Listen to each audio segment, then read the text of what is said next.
Hi, I'd like to share one of my favorite teaching moments this year for the 2016-2017 school year. My name is Christy, and I'm 7th grade English teacher. And we're discussing or learning mood, and we were having trouble grasping that. So I thought to myself, how can I make this more tangible for them? And I was reading things out of papers, I was taking out of books, and it just wasn't working. So I thought, okay, Christy, reach back and pull from what you know.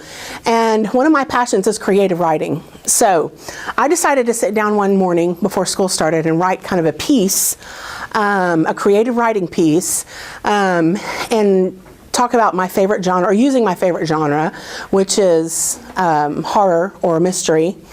And so I sat down and I thought, how can I develop this piece so that they can reach inside this piece and discover what mood really is? So the piece that I wrote was about a couple of minutes, and I thought, well, this is great, but I gotta amp it up. How can I amp this up? And I looked around my room for kind of inspiration, and I saw that I had one of my lanterns that I used probably 3 years ago for a teachable moment. And it has electric tea lights in it, and I thought, oh, this is gonna be so good. I'll turn the lights off and I'll use the lantern, and it'll be dark, and it's like the characters carrying the lantern up the cobblestone to the castle. And so I used that, and I turned off the lights, and I told them, I said, this is gonna be a piece, but before we start, you have to get a sticky note, because part of our balanced literacy is using independent reading. So I was trying to give them a goal. So I said, take your sticky note, and when I read this piece, I want you to tell me what mood you feel after it's over.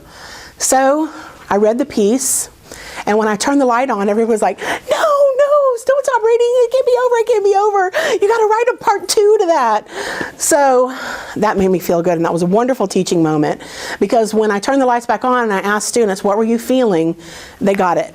And it was a beautiful moment, because I used from what I know, and I pulled from my creative writing, and maybe used a little item or two from around the classroom, and it worked, and it was magic. My favorite quote is, people may say what you say or do, but they won't forget how you made them feel. Patient. Organized. Passionate. Amazing. Heartfelt. Great. Thoughtful. Awesome. Fantastic.